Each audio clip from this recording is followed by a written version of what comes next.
Hello. Welcome to the Hudson Institute. My name is Harold Scott Roth. I will be your moderator today. We're very pleased to be joined by our C-SPAN audience as well. We are very fortunate today to have as our speaker Commissioner Olivia Trusty of the Federal Communications Commission.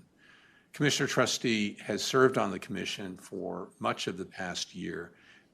She has an extraordinary background. She's had a distinguished career on Capitol Hill, working on multiple committees, multiple personal offices, and in each instance, she has served with great distinction. And because of her great career, President Trump nominated her for the Federal Communications Commission early in 2025. We are so thrilled to have Commissioner Trusty come speak to us today. She will give some remarks, and then she and I will have a little fireside chat over here. Please join me in welcoming Commissioner Olivia Trusty.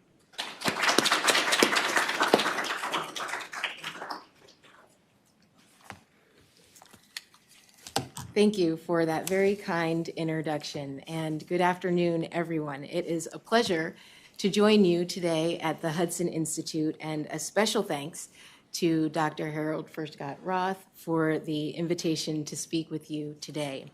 Hudson has been home to some of the most serious thinking on national security and technology policy anywhere in Washington, D.C.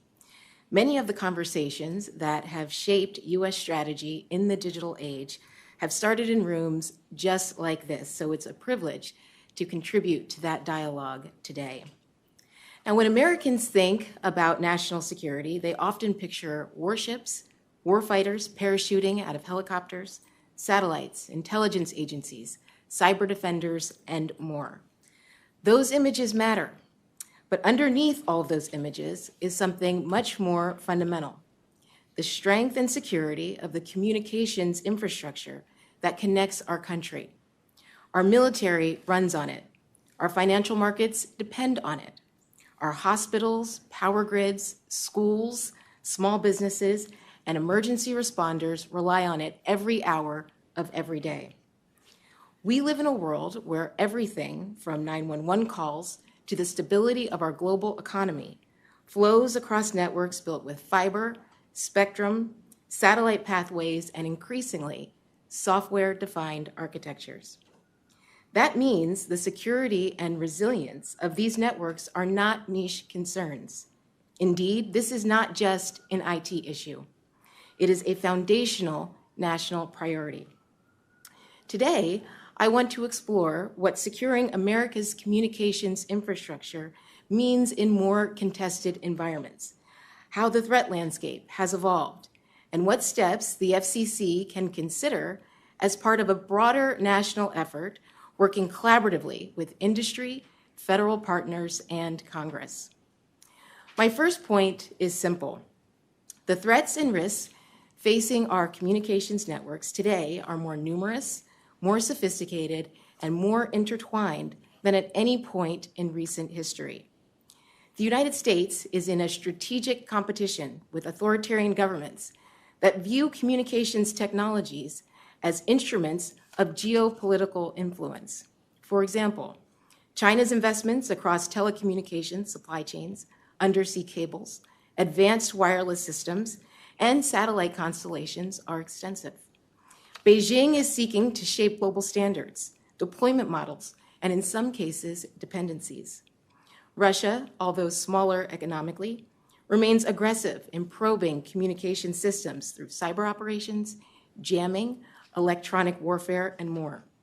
Events in Europe have demonstrated how quickly communications disruptions can become national, regional, or even global level challenges.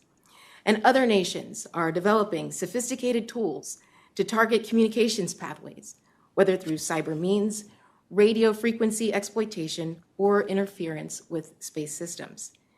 All of these threats and more are expertly documented in President Trump's national security strategy. But one lesson is clear. Communications networks are strategic terrain, and authoritarian competitors are increasingly acting like it. Now, there's another category of risk, that at times is perhaps much more closer to home. Across the country, we are seeing a steady rise in physical threats to communications infrastructure. These include everything from opportunistic copper theft to vandalism of cell towers to coordinated attacks on network facilities. These trends are reflected in industry data, federal reporting, and state-level law enforcement coordination. Although the motives vary from criminal activity to attempts to disrupt essential services, the outcomes are remarkably similar: damaged infrastructure, costly repairs, and service outages that affect entire communities.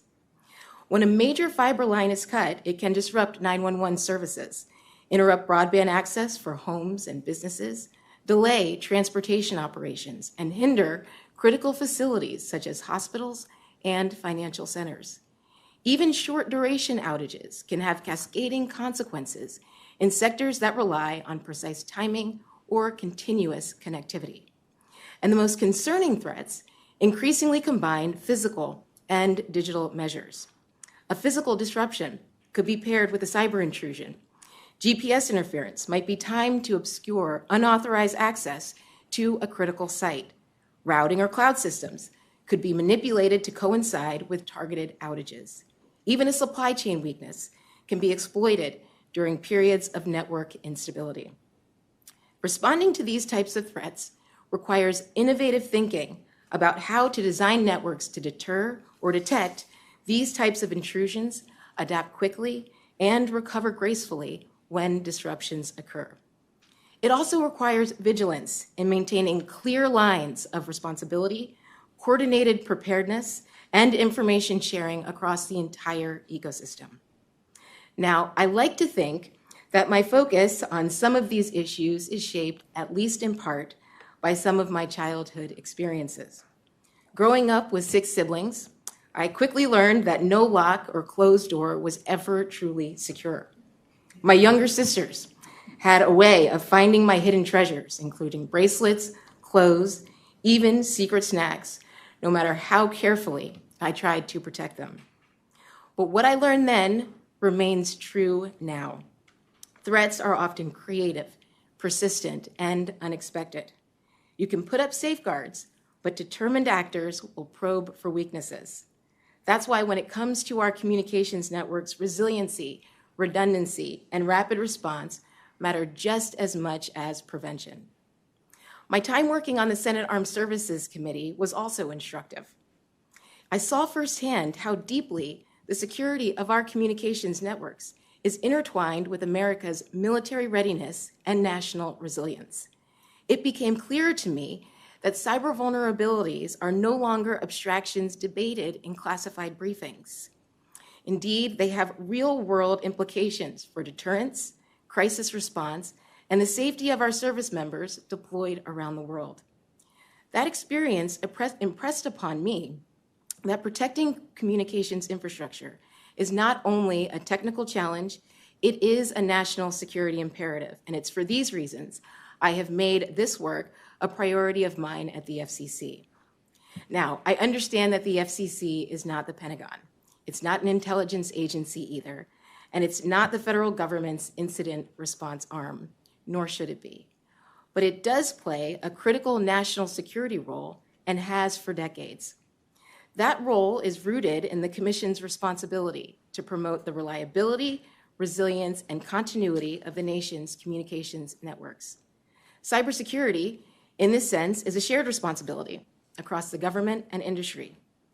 While other agencies lead on threat intelligence and incident response, the FCC's focus is on ensuring that networks are built, operated, and maintained in ways that reduce risk, limit disruption, and enable rapid recovery if and when incidents occur. In recognition of the growing importance of this mission, the FCC has established a council on national security to strengthen coordination across bureaus and offices and to deepen engagement with our federal partners. That structure reflects an understanding that national security considerations touch nearly every aspect of the Commission's work, from licensing and spectrum policy to infrastructure reliability and space systems, to device integrity and security addressed through the Cyber Trust Mark program and other equipment authorization processes. One important responsibility of the Commission is to evaluate applications and determine what vendors, technologies, and operators are permitted to participate in U.S. communications networks.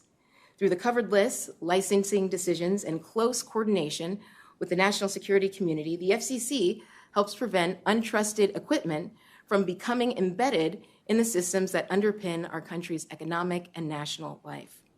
A network is only secure as its most vulnerable component. Our licensing decisions recognize that fact. When it comes to spectrum, it's the nation's invisible infrastructure. It supports aviation, satellite connectivity, public safety, defense, and commercial innovation. Harmful interference can disable GPS. It can compromise precision agriculture and financial timing systems. It can disrupt emergency operations, aviation safety, and other mission and life-critical services.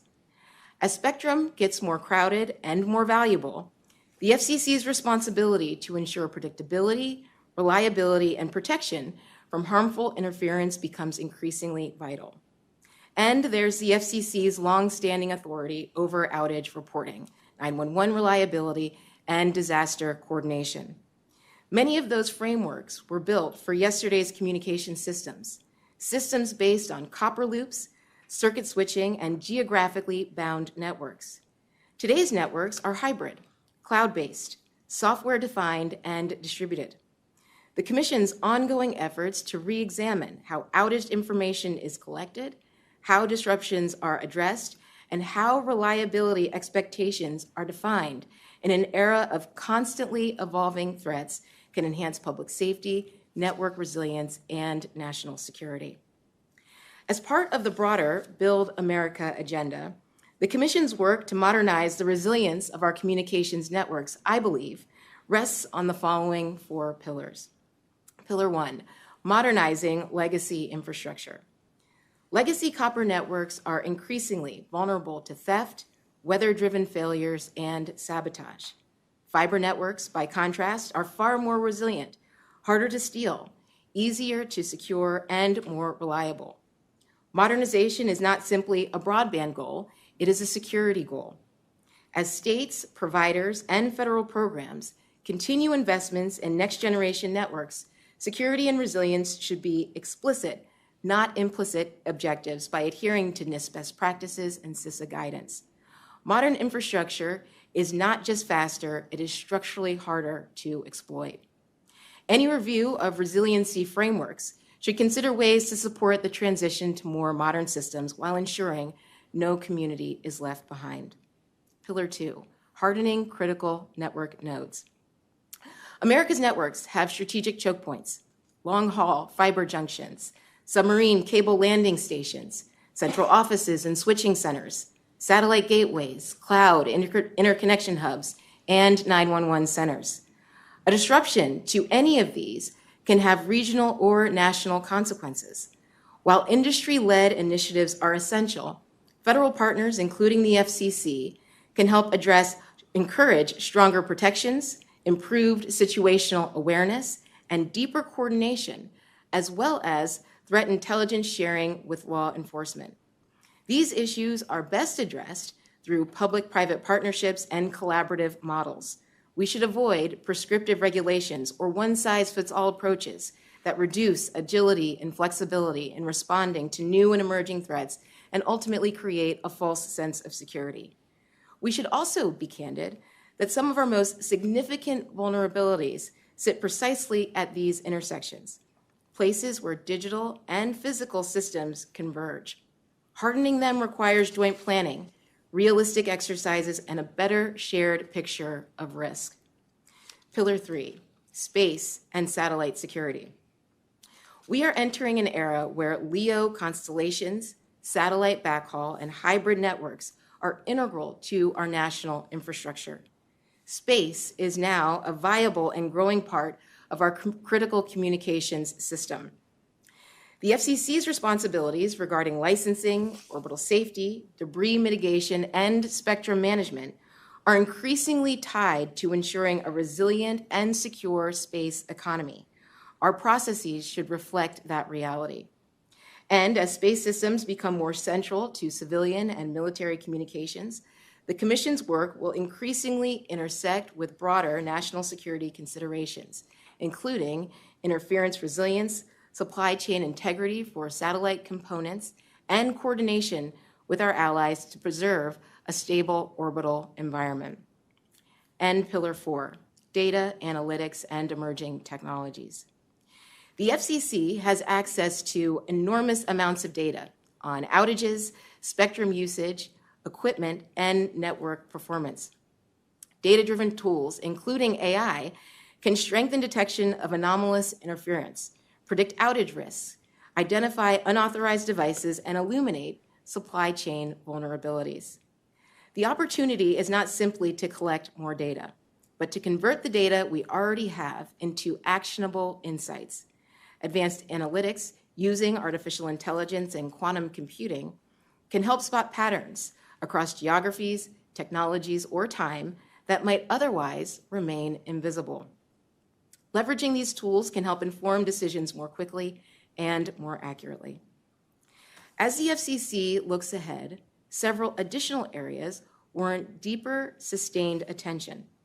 First, the United States must place greater emphasis on protecting submarine cables, the backbone of the global internet, from sabotage, untrusted equipment, and surveillance risks.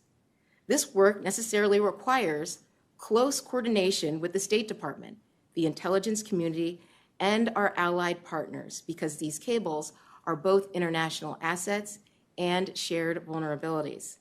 Second, we need stronger cross-border spectrum coordination, especially in regions where foreign military activity or state-backed operations may create interference risks for U.S. aviation, GPS, satellite systems, and other critical services.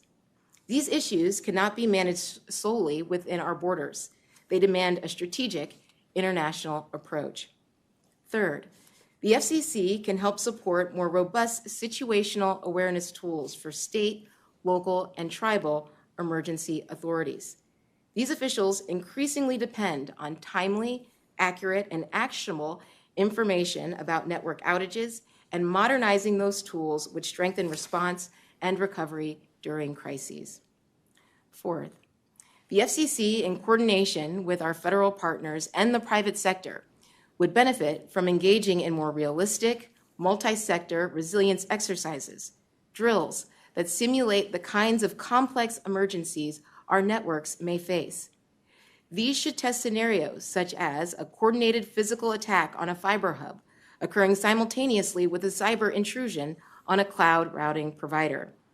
Exercises like these help highlight seams, reveal dependencies, and strengthen preparedness long before a real crisis occurs. And finally, international engagement remains essential. Promoting secure standards and trusted vendors in global forums ensures that vulnerabilities are not embedded in systems before they even reach U.S. shores. Early engagement in standards bodies can help shape a more secure, interoperable, and resilient global communications environment. Now, stepping back for a moment, when it comes to security investments, we know that they are not free, but the costs of insecurity are far greater. Every year, physical attacks, cyber incidents, and network failures impose massive economic costs on businesses, consumers, and governments.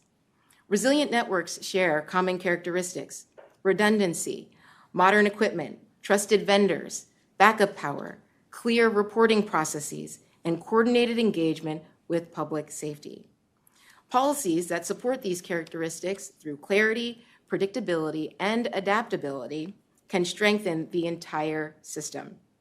And as discussions around the future of the Universal Service Fund continue in Congress and at the FCC, it's worth recognizing that resilient networks in rural America are as important to national security as those in major hubs. Now, back at the Commission, where we continue to create a golden age of communications, resiliency remains a key part of this ongoing effort. The FCC, however, cannot do this alone. In fact, no single agency can. Industry owns and operates the vast majority of America's communications infrastructure. Their expertise and visibility are indispensable. We need strong information sharing channels, joint preparedness exercises, clear communication during emergencies, and continued leadership in developing best practices. Likewise, interagency coordination with NTIA, CISA, the Department of War, the State Department, and others is essential for spectrum planning, supply chain risk reviews, disaster response, and international engagement. And as I mentioned earlier, this work must extend beyond our borders. Allies and partners face many of the same challenges that we do: untrusted vendors, growing space congestion, interference concerns, and submarine cable vulnerabilities. Through standard-setting bodies, bilateral engagement, and multinational forums, we can promote secure, interoperable, and democratic communication systems worldwide. Let me offer a list of areas where I believe the FCC, working with its federal partners, industry, and Congress, could constructively focus in the years ahead. Reevaluating outage reporting to reflect modern networks, strengthening transparency around supply chain risks, supporting responsible space and satellite innovation and growth, advancing spectrum policies that incorporate security considerations, encouraging modernization of vulnerable legacy networks, integrating AI into our networks and FCC decision-making, expanding coordination with law enforcement on infrastructure vandalism, and deepening collaboration with our allies on international communications security. These are all areas where thoughtful work can make our national communications ecosystem stronger and more secure. Finally, let me close with a simple truth. The strength of America's communications infrastructure has always been a source of national power. It has supported our economy, connected our people, and provided the foundation for our leadership around the world. But maintaining that strength requires vigilance, investment, innovation, and a recognition that every fiber link, every antenna, every satellite, and every switch is part of a larger system that underpins our national life. Securing that system is not the job of any one agency or any one commissioner. It is a shared responsibility across industry, government, and our international partners.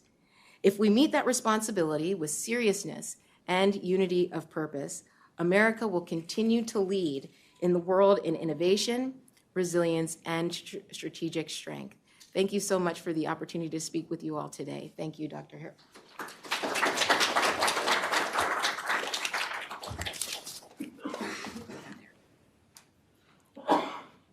Thank you so much. Thank you. What an extraordinary talk. Thank you. You know, I think that's a talk that could only have been given by someone who had the benefit of having been a senior staffer on both the Senate Commerce Committee and the Senate Armed Services Committee. That understanding of the relationship between communications and national security. Wow.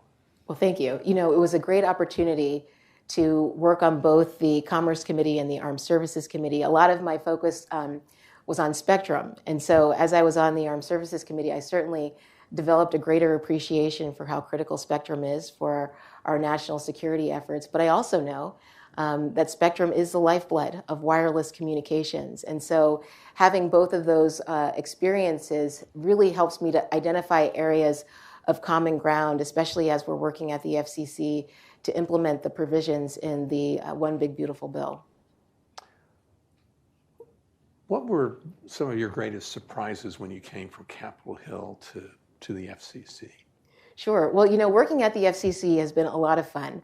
I have great staff. It's great working with Chairman Carr and Commissioner Gomez. So, you know, the fun aspect of it wasn't surprising because I'd always heard really great things about the FCC. But really getting to work with commission staff on a more regular basis and seeing how expert they are in all of the issues that the FCC encounters is carrying out and in terms of carrying out its mission. That's been probably the most exciting and surprising thing to see, because when you're on the Hill, yes, you deal with the FCC staff, but not on a daily basis, and you certainly can't appreciate how much they know about the issues that are affecting Americans across the country. I'd be remiss if I didn't point out your wonderful staff, Krista Snell, who's here She's today. terrific.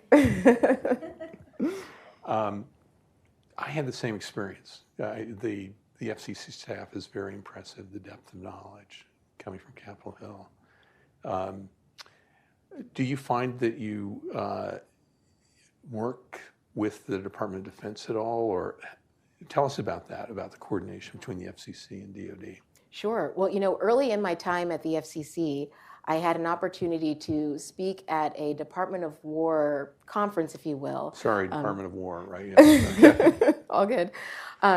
The Future G Office did a summit on integrated sensing and communications technologies. And it's a really interesting idea that represents a fundamental shift in how we think about spectrum, where the same network carrying our communications and data can also measure objects or detect objects, measure distances, and provide situational awareness.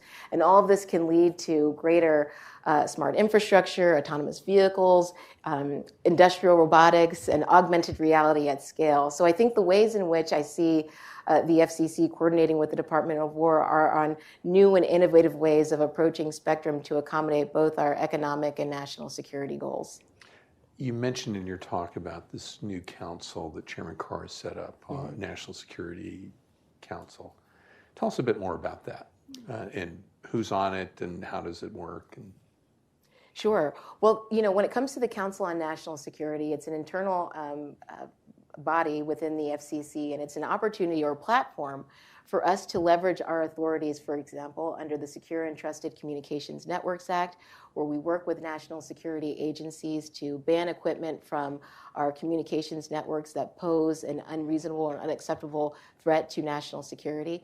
It's also an opportunity for us to work more closely with national security agencies and coordinate on sharing information about various threats that are being posed to our communications networks. It's something that I think informs our activity on telecommunications certification bodies that may have ties to our foreign adversaries, removing them from the equipment authorization process. It's been essential in our efforts to remove equipment on the covered list from e-commerce platforms, things of that nature, to keep this environment and ecosystem more secure. This has been a big emphasis on Capitol Hill for the past few years to try to get certain types of equipment from certain sources out of the networks. How's that coming along? Sure, it's coming along well. The Rip and Replace program was foundational, or is foundational to that effort. And when I was on the Hill, we worked hard to pass the Secure and Trusted Communications Networks Act. And in recent years, additional funding was made available to meet the budget shortfalls. So that process is ongoing. And with the AWS-3 spectrum auction that's teed up for June of this year, that's intended to provide the full funding to replace the money that was borrowed to fund the Rip and Replace program. Tell us about that auction. How's it coming along? Well, so for AWS-3, we adopted rules for that auction in July, and so we expect to meet the deadlines as required under NDAA. That was the law that teed up this auction and our auction authority for AWS-3, and we plan to move ahead in June of 2026. And what about auctions after that? Any schedule that you can share with us? Sure. So our immediate priority is the upper C-band spectrum auction. And as you and many of those in the audience know, that this was required in the One Big Beautiful Bill to auction off that spectrum within the first 2 years of the date of enactment of the act. So the deadline is July 4th of 2027. So we're working hard to meet that deadline. We recently adopted a notice of proposed rulemaking. So we're actively receiving comments about that, and the FCC continues to work closely with NTIA and the FAA to make sure we get this right. You mentioned in your talk about submarine cable landing locations as being national security risk. Tell us a bit more about that. Sure. When we think about submarine cables, they carry 99% of global internet traffic, which is really important. So this is very important, critical infrastructure, but it is vulnerable to sabotage and exploitation. So last year in August, we adopted a report and order, and in addition to streamlining some of the permitting processes related to undersea cables, we also adopted a range of cybersecurity measures to protect this critical infrastructure from exploitation. So operators are required to put together certain cybersecurity or physical security plans. We adopted a presumption of denial as it relates to certain licensing applicants, namely our foreign adversaries. And we prohibited the use of equipment on the covered list in this critical infrastructure. Beyond that, we've also adopted a further notice of proposed rulemaking where we are exploring additional cybersecurity related protections. For example, only having U.S. ships used to repair cables that have been compromised or need maintenance. And so, more information will come out about that. That's an ongoing proceeding. But again, this is a really critical part of our infrastructure for both commercial and national security purposes. And, we're doing as much as we can to ensure that it's protected from threats. There also are just natural threats. Alaska has a lot of undersea cables, and they periodically go out. So I assume there's a lot of lessons learned from what's happened in Alaska in terms of submarine cables. Absolutely. Kristen and I had the opportunity to travel to Alaska last year, where it was great to see how broadband through the use of undersea cables is changing lives, but also just how hard it is to serve some of these very remote areas. And so in addition to making sure undersea cables are resilient, it was also a lesson learned about the importance of the Universal Service Fund and the Alaska Connect Fund to serving these communities and making sure we have the resources to maintain ongoing operations and maintenance of these networks. And you mentioned in your remarks about USF and the importance of resilience in rural America. Is that, I was going to say a new focus of USF, but maybe a continuing focus or a focus that you have on USF to be sure of resilience of networks? Absolutely. USF, or Universal Service rather, is the cornerstone of the FCC's mission. And the Universal Service Fund has done so much to connect homes and businesses across the country. As you know, there is an ongoing congressional bipartisan bicameral USF working group where the working group is actively exploring potential reforms or ways to modernize the program to continue to meet connectivity needs across the country. And I certainly imagine that resilience can be a part of those discussions as we make this program fit for purpose going forward. You discussed a lot about international coordination. Tell us about the World Radio Conference and the FCC's role in that.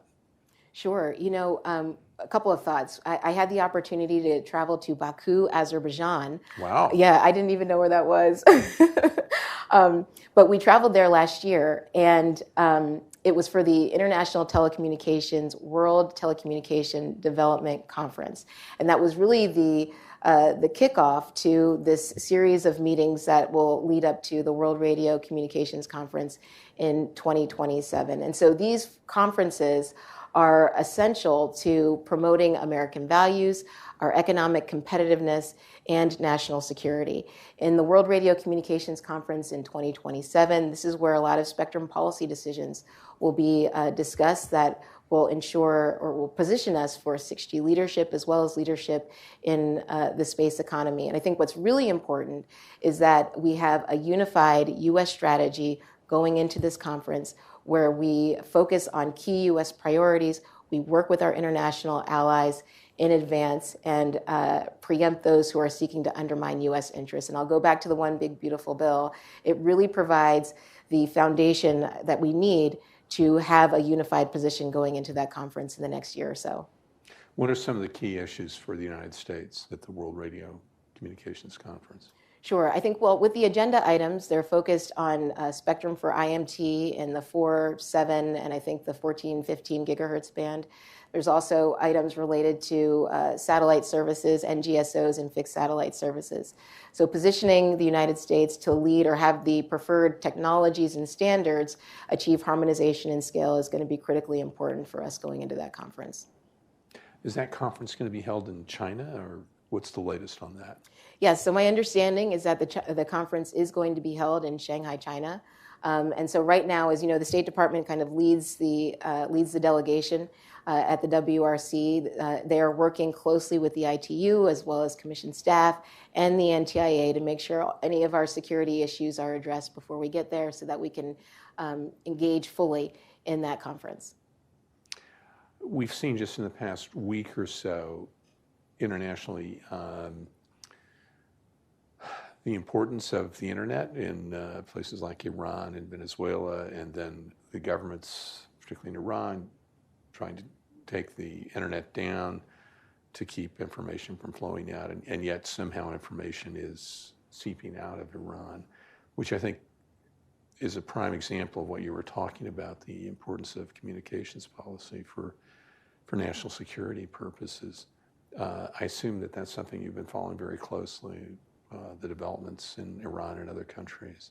Sure, yeah, you know, it's certainly something that I see in the news as I prepare for work every day. And you're right, it underscores the importance of connectivity and people everywhere getting to engage in the global digital economy. Access to information is certainly a part of that. And so our job at the FCC is to continue to promote this universal service, universal connectivity, so everyone domestically can have access to these really important services. And in thinking about things in the United States on spectrum policy, it's really hard to separate spectrum policy in the United States from spectrum policy globally in a lot of ways. There's a global equipment manufacturing market, the same software is used for the same networks.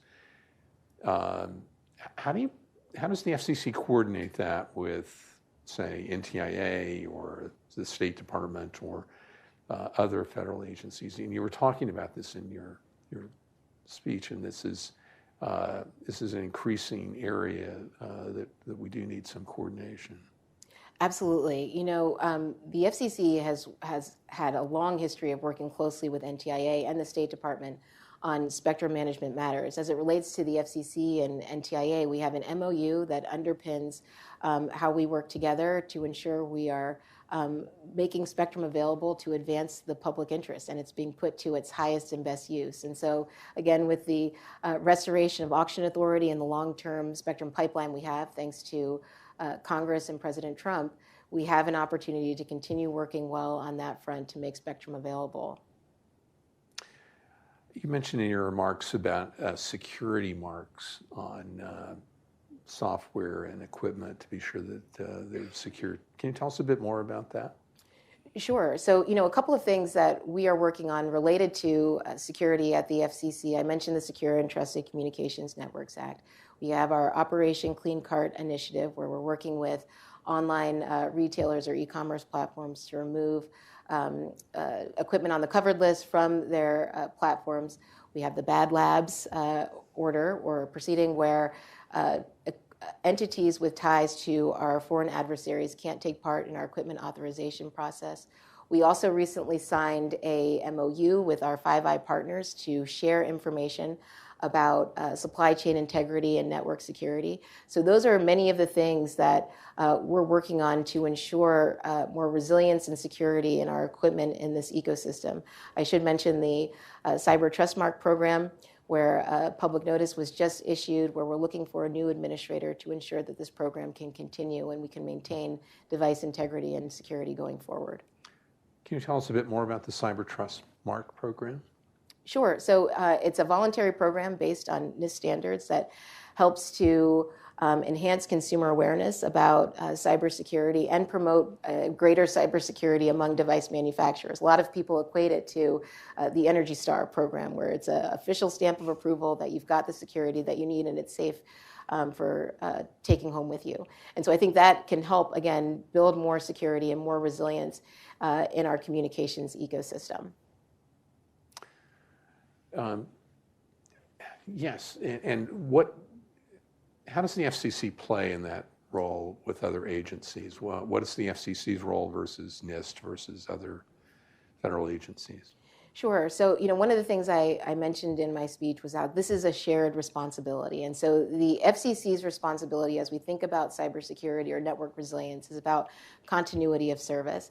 NIST, CISA, they're the experts here on across the board on a number of these cybersecurity issues. But it's all about interagency coordination, cooperation, information sharing, so that we can ensure at the end of the day that whether it's device manufacturers or telecommunications providers, they have the tools and resources they need to protect their networks against malicious cyber threat actors. Another issue that I learned a lot about in my time at the Senate Armed Services Committee was what the whole of government conversations are to deter these attacks from happening in the first instance, which is out of the FCC's lane.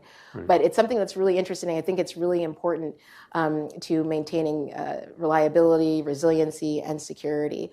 Another thing that I'm also very interested in is how AI can be leveraged to enhance security, to detect fraud and scams, or to optimize our security capabilities that we have now, which I think is why the FCC is so focused on creating a regulatory environment that fosters more innovation and investment in AI-related technologies. So those are the types of priorities that we have at the FCC related to this.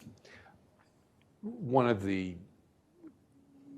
future uses of AI, I'll put it that way, is 6G, is putting AI in the network, particularly further out distributed, and how that gets supported.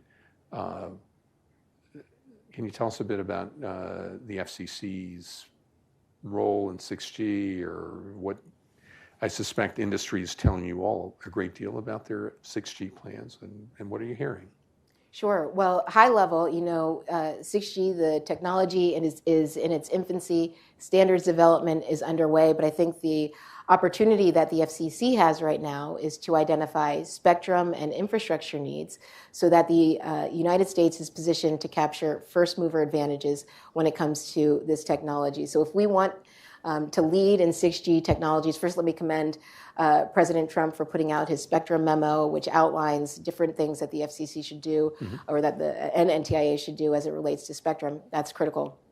And I think that gives us a good North Star for how we should proceed. And in addition to that, it's about leading in standard setting bodies, as we've talked about, investing in artificial intelligence, which is going to be critical for 6G. It's about building trusted and secure networks, supporting cross-sector innovation, so telecommunications companies with AI or quantum and sensing companies, as well as satellite operators.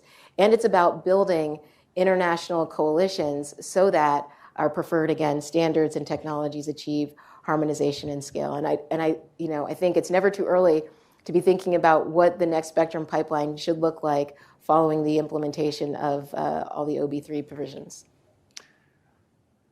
You mentioned standard setting bodies, and this has been a concern for the past few years about international standard setting bodies, whether it's through GPP or others, and a sense that other countries are better at positioning themselves in those standard setting bodies, I'll put it that way. President Trump is, it's part of the spectrum policy. Can you tell us a bit about the standard setting bodies and how you see the U.S. role, or if there's any FCC role in those that going forward?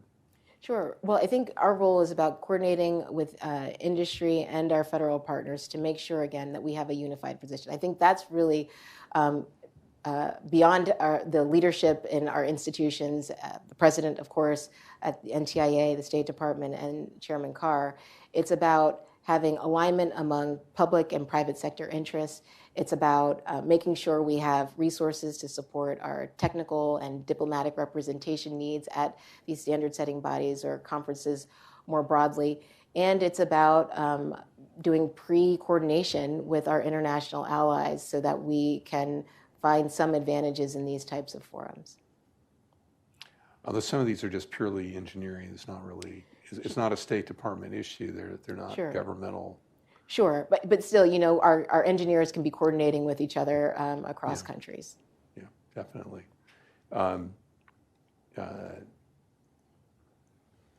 6G, you're mentioning about the spectrum.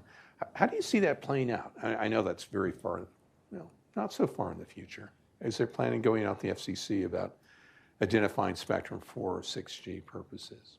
Sure. I think it's all about 5G and 6G, and I think the upper C-band is, as I mentioned, our immediate priority. So we're mostly focused on that. Much of our time, as I've heard the chairman talk about, is focused on making sure we meet the deadlines as required in the One Big Beautiful Bill, because it's a quick turnaround. The auction has to be completed, not just initiated, by July 4th of 2027. So beyond that, I think we'll have continued conversations internally and also with mid-band spectrum stakeholders about how to implement the remaining requirements in the One Big Beautiful Bill. But, I think the door remains open to what that should look like. You must hear from lots of fascinating technologists who come by your office to tell you about the latest and greatest. What are some of the technologies you've been hearing about that have really struck your imagination? Sure. Well, I had the opportunity to go to CES last week and saw a lot of really cool technologies. There were several robots who could fold laundry or pick things up for you, so that was pretty cool. Pick up after grandchildren? Yes, that too. Great. So yeah, I don't know how much it cost, but it was still pretty interesting to see. And we stopped by a precision agriculture related booth where it had, I keep talking about this with our staff, but it had a huge combine, and it just was interesting to see all the ways in which connectivity is being leveraged to enhance productivity and efficiency in farmlands or across farmlands in the country. So you see, it's rewarding to see how connectivity is being leveraged to improve people's lives. I just want to go through the 4 pillars that you articulated in your talk, and just review those. Be sure I have them right. Okay. I didn't memorize them, so. Well, I didn't either. Okay. So one was modernization and for security and resilience, and that makes a lot of sense. Mm-hmm. And I would put 6G in that category and some of the other things you've discussed. B was hardening the nodes and including the submarine landings, gateways, and coordination. C was space and satellite security. And this is very much about, in part, about the FCC at the World Radio Communications Conference. You also mentioned about debris mitigation. Can you tell us a bit about debris mitigation? Sure. So, having a stable orbital environment critical to U.S. leadership. And the unfortunate thing is about orbital debris is it could threaten human space exploration, scientific research missions in space, as well as emerging commercial services in space. And so the FCC is working very closely with our interagency partners on debris mitigation plans or post-mission disposal to ensure that there's no interference-related issues as it relates to debris mitigation, and we have the opportunity to drive more investment innovation in this domain that is absolutely critical to our economic and national security. But a lot of the potential debris is either from obsolete satellites mm-hmm. or satellites from other countries, or now we have thousands and thousands of satellites in orbit.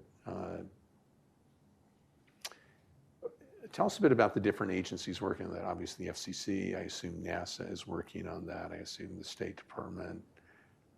NTIA. NTIA. Yeah, those are the agencies that I'm aware of that are working on it. How do you mitigate debris? I'll put it that way. It's a simple question. Sure. You have plans that tell you have to do it by this timeline. And so all of that, again, is being worked through the interagency process. The fourth area was the data analytics. Mm-hmm. And I assume that means putting the data that the FCC collects to use to be shared with other federal agencies. Is that essentially the idea? That's right. The issue that comes to mind first and foremost is when we think about broadband mapping or still ensuring that we're not duplicating investments to areas that have already been served. And so making sure we're sharing data. There was a GAO report done last year, which included a number of recommendations for how to improve those kinds of data analytics or data sharing processes between different agencies, including the FCC. And so I know Commission staff is working on that front. That's great. Well, this has been an extraordinary talk. I know you have an important call with Capitol Hill coming up. We don't want to delay you from that. I see Kristen nodding. Please join me in thanking Commissioner Trusty for a wonderful talk. Thank you. Thank you.